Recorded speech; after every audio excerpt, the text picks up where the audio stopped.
Hello बच्चों। इसमें लिखा है the ratio of distance carried away by the water current down the stream in crossing the river by a person making same angle with the down stream up stream is 2:1। ठीक है, तो the ratio of speed of the person and water current can not be less than. तो समझो बात को यहां पे, जैसे यहां कहीं मान लीजिएगा कि इस तरह से रिवर दी गई है, इस डायरेक्शन में रिवर फ्लो कर रही है जिसको हम लोग बोलते हैं डाउन स्ट्रीम। क्लियर है? अप स्ट्रीम मतलब हम उसके अपोजिट। अब ध्यान से सुनना बेटा। मान लिया जो मैन है वो अभी इस डायरेक्शन में चला, इसको हम लोग बोल रहे हैं अप स्ट्रीम, ये एंगल अल्फा बना है कुछ भी, तो इधर आएगा ये वीएम कॉस अल्फा जो कि इसको रिवर क्रॉस कराएगा, और ये आ गया वीएम साइन अल्फा, और इस डायरेक्शन में वी आर है। क्लियर है? तो टी टाइम में कुछ रिवर क्रॉस होगी जिसको क्रॉस कराने के लिए रिस्पॉन्सिबल है वीएम कॉस अल्फा। अच्छा, हॉरिजॉन्टल डायरेक्शन में जो इसका डिस्प्लेसमेंट हो रहा है, एक मिनट रुक जाइए, 2:1 किस में दिया है? डाउन द स्ट्रीम में 2 है और अप द स्ट्रीम में 1 है। क्लियर है? तो मैंने पहला डायग्राम ये बना दिया है अप द स्ट्रीम वाला, तो ध्यान दीजिएगा, मैं इसको x2 लिख देता हूं। तो जो x2 यहां कहीं पे, ये मान लीजिए यहां कहीं पे पहुंचा होगा, ये x2 है।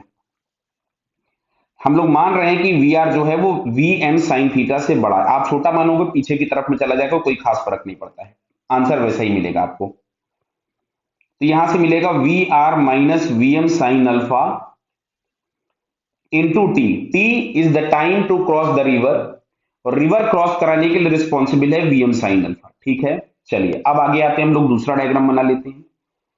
तो दूसरे डायग्राम में हम लोगों को down the stream same angle बनाते हुए जाना है।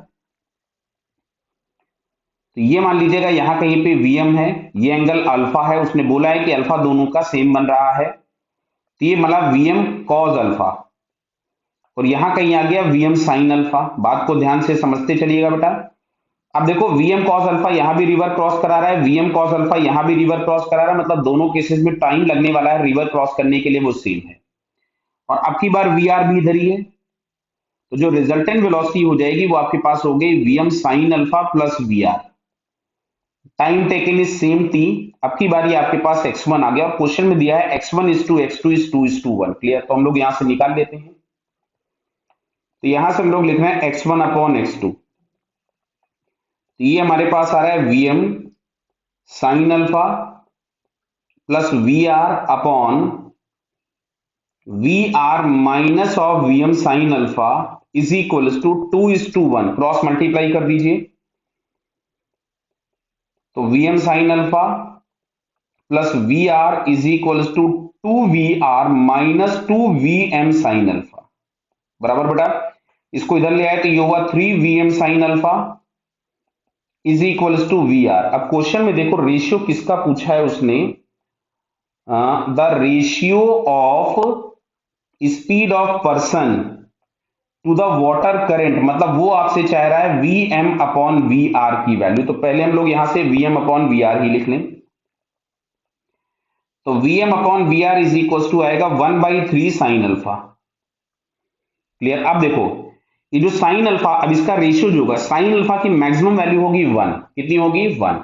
यानी ये जो रेशियो होगा, ये रेशियो, इस रेशियो की जो मिनिमम वैल्यू, समझ रहे हो बात को, ये आपके पास मैक्सिमम होगा तो ओवरऑल वैल्यू, साइन अल्फा जब मैक्सिमम होगा तो ओवरऑल वैल्यू मिनिमम होगी, यानी इसकी मिनिमम वैल्यू 1/3 हो सकती है। क्लियर है? कितनी हो सकती है?